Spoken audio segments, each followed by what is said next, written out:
Also complained about the exoskeleton residue. I guess there's always that problem because it's not like chewing, let's say, fish or some meat.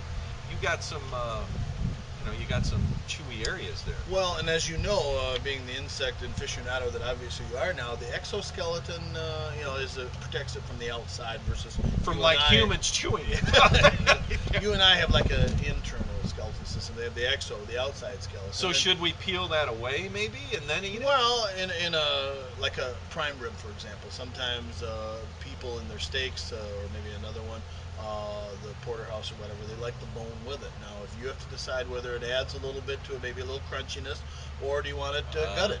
So you got to depend. It's your choice. So we could have go either professionals way. Now, who that's are in the adult filleting form. that. In the pupal form, the caterpillar form, It pop just goes that right baby down in, easy. Dip it in there. Yeah, that's squishy. I think that's going to be very little worries about that. Well, now here's another person who had a problem with it. She needed more wine. So I think, now here's the key. Listen, we are not promoting alcoholism. We know that's a problem with many people. We don't want to promote recklessly drinking alcohol to forget about something, but it sounds like this woman here wants to forget about eating the bugs. Trust me, if I had to eat bugs, I'd drink too. That's why we have the Chardonnay and Cecropia. So apparently she needed some wine, more wine, because she didn't know she was actually going to be seeing the bugs. Now, what's the point if you can't see the bugs? I'd like to order fish, but I don't want to see the fish. Wait a minute, no. Why are you doing this? Here's another person.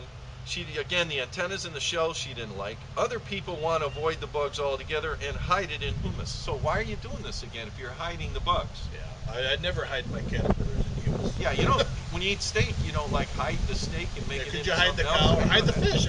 Hide the fish. A hamburger, hide the hamburger. I don't lobster. Get it. Do you want the lobster tail? Well, no, hide the lobster. I don't want that. So to me, you're really looking for trouble by saying, looking for bugs, you're looking for trouble anyway. That you should hide this, because I think then you're looking at something that shouldn't perhaps be eaten. I love delicious subjects. We should talk more on this. Well, I don't think anybody else is talking about this. No. We need to talk about this because obviously people are starting to try some strange things that I'm not sure are the best for us. I think our ancestors probably ate them, but then they laid off them a little bit. And the bugs probably were thankful for that. Now we come full circle. I don't know. When I look for my woman, I will hit her over the head with a club and then offer her some caterpillar larvae. Well, I think years ago we had to work to get our food, okay?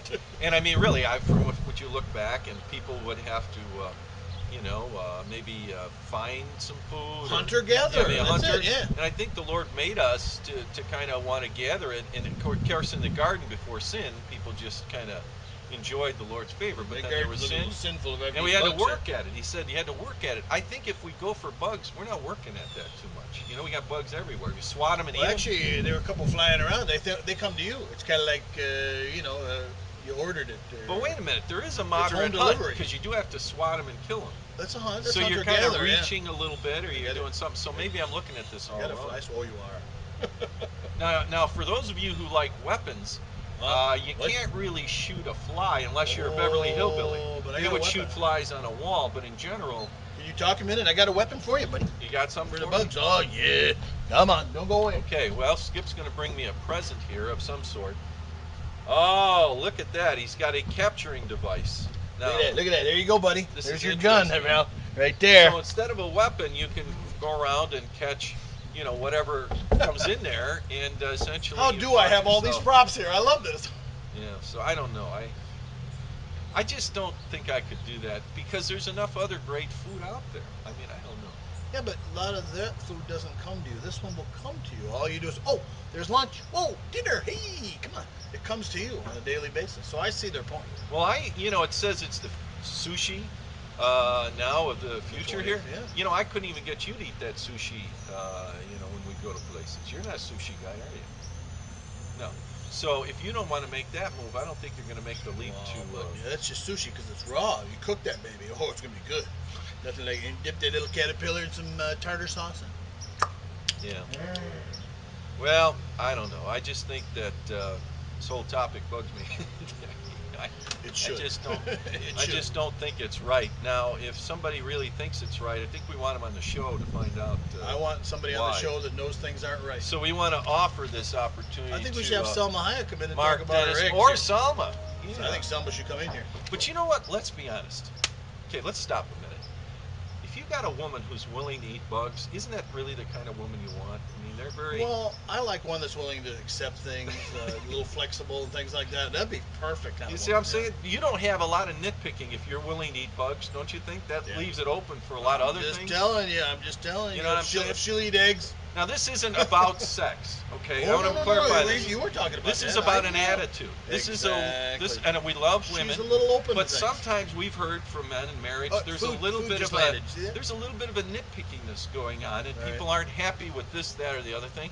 If you've got a wife that's happy to eat bugs, I'm ready to catch some lunch here. But think about this: you got a wife happy to eat bugs. I think you're in the clear, don't you? Or I think you're cruising. I mean, really? With joy. I mean, think about it. Yeah. Okay, so then you ask her, do you want to go, let's say, skinny dipping in the some chocolate? She's open for that. I'm saying bugs, chocolate. I mean, that opens the way for a lot of stuff. Or eating eggs. Yeah, she's not going to say I'm not in the mood. Because I'm guessing, I just ate bugs earlier. Yeah, I'm ready for anything. I'm up. I'm guessing you're wide open for anything. I'm thinking she's happy. Yeah. So I think we're looking at this all wrong. Let's go. If you can join your significant other and have them being open to eating bugs, I think you've probably helped your marriage a little bit. I'm drooling already, and not necessarily from the bug thing. Now, just from your experience, I'm not married. I'm looking for that perfect woman. But I found the perfect woman. If your almost perfect woman ate bugs, do you think that would kind of move you to the next level? Do you think? I'm not sure what the next level might be. Cannibalism? Or what are you thinking? I mean, if you'll eat bugs, no. Well, I guess it could turn on you too. Let me get lunch. Okay, other than your perfect marriage, if we look at that's all there is. But I'm thinking there's something there. There's something there to really improving relations. Yeah. Well, Selma will eat bugs. She's probably open a lot of things. Is Selma? She's married though, isn't she? She just married a guy. Yeah. So Selma, we understand that. We wish you the best. You probably a bug farmer, obviously. Yeah, probably Selma's husband's very happy. I wonder if he eats bugs too. He doesn't have to. She eats them for him. Yeah. So that's. Guess that's another story. Yeah.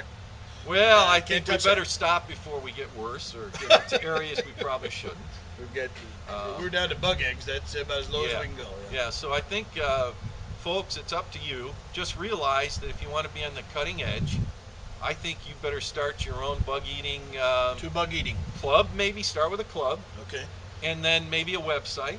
You hit somebody over the head with it, and then I guess the next thing is if you're a cook, just start experimenting, right? I mean, experimenting. Now, I guess before we recommend this, though, is there any germs or diseases we got to worry about with these bugs? Well, there's always a disclaimer.